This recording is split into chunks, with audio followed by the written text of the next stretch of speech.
Hello dear students, today we will start our second video lesson on Cold War. The source of my slides are from HSS Live and I acknowledge their contribution. Let us study. Let us start the second part to the series, the Cold War era. Now before we proceed, let us understand prior to the Cold War era, what was the situation of the world. From 1939 to 1945, the Second World War was fought, and this World War was fought between two groups of nations. One was called Allied Forces, in which USA, USSR and UK were the partners. Another group, military group, was called Axis Powers, and in this Germany, Italy and Japan were the partners. Okay, and we all know the tragedy of Hiroshima and Nagasaki. How at the end of the war, USA dropped atomic bombs in Japan in 1945, August 1945. So at least 80,000 people were killed in those dropping of bombs. Now, when American did this thing, all over the world, people criticized this action of America. Okay, many of them said it was an unnecessary act. It was not required. Japan was about to surrender. So, America, by dropping the atomic bomb, did an unnecessary act, brought unnecessary destruction upon this country. An attempt by the US to overcome Soviet Union in power race. You know why this thing happened? Because that time, though USSR and USA were allied, they were together, they were partners, but they were having internal rivalry with one another in power race. Whenever we say power race, we are talking about the military power, not the political power, the military power race. And in order to prove the American supremacy over Moscow, America acted in haste by dropping these two atomic bombs upon the two cities of Japan. Now, there were people who supported USA, and they said it was a necessary act to end the war and to stop further losses. So there are supporters who says what America did was right, but there are people who said no, it was wrong. We all know that these two bombs brought terrible setback and losses to Japan. Now, after the end of 1945, USA and USSR, they entered into military rivalry. Okay, very soon it was clear that they cannot walk together. There is a reason why they could not walk together. The reason is ideological conflict. You know the word ideological conflict? It means a war of ideas is a clash or disagreement. A war of ideas is a clash or disagreement or concepts through which nations or groups use strategic influence to promote their interests abroad. That is called Cold War situation. So, USA and USSR entered into this Cold War situation after 1945.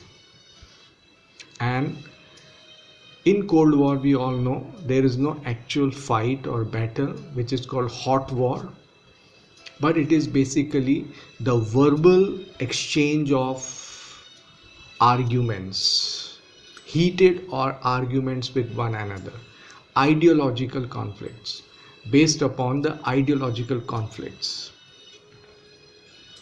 United States and Soviet Union were the greatest powers after the end of the Second World War. Well, everyone knew the military might was in the hand of these two big countries, USA and USSR. Therefore, they were called the superpowers that time. Both the superpowers possessed nuclear weapons. So it was USA who were the first to invent atom bombs, but very soon in this arm race, USSR also developed its own nuclear weapons. Okay, therefore 1945 to 1991, it is called the Cold War era. And both the superpowers, they feared that a full-fledged war between the two might lead to immeasurable destruction. They knew that if they will start the hot war, then there will be immeasurable destruction not only of these two countries but of entire world. They knew that such destructive weapons they have created, if they will use against one another, it will not only bring harm to them but to the entire globe. And because of that, they avoided to start the war first. It is called deterrence. In exam, you may be asked to define the idea of deterrence. See, use of threats by one party to convince another party to refrain from initiating some course of action. This is called deterrence. The superpowers had the capacity to cause so much destruction to the other, so neither want to initiate war, because they knew that they both were powerful. So they will not be the first who will pull on the trigger, and they will not initiate the war. They will not be the first, and because of this they avoided to initiate, and this concept is called deterrence. It is very important for us to understand deterrence. It is not because one country thought we are weak, therefore we won't attack. They both thought they were powerful, but they knew that the destruction it will bring upon each other will be immeasurable, insurmountable. So what happened? The entire world was divided into two power blocks. Listen carefully. Some of the countries of the world, they went under the influence of American bloc. Some of the countries went under the influence of USSR bloc. So American bloc was called Western or capitalist bloc, and therefore these group of people were called the first world. Listen, the first world.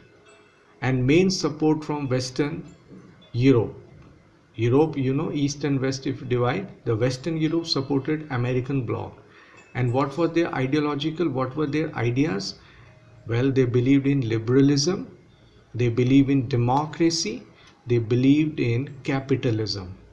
So American bloc's ideology was liberal, democratic and capitalist. And what about Soviet bloc, the USSR bloc? The Eastern bloc, normally it is called, or communist bloc. There are other terms also used, communist bloc. And Soviet Union, along with all those who were under its influence, they were given the term Second World.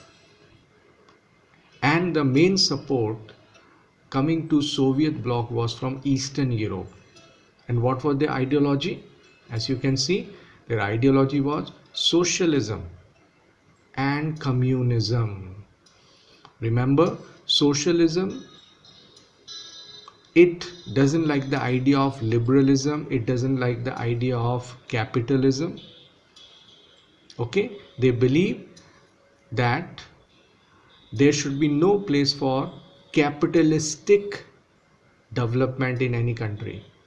All the industries, all the resources should be in the hand of the government, no private sector. And what about communism? It is opposite of democracy. In democracy, people can elect their government, but in communism, there is no such place. People do not have choice. One party will be there. Though people cast the vote, all the votes will go to that one party only. So communism is opposite of democracy. Okay,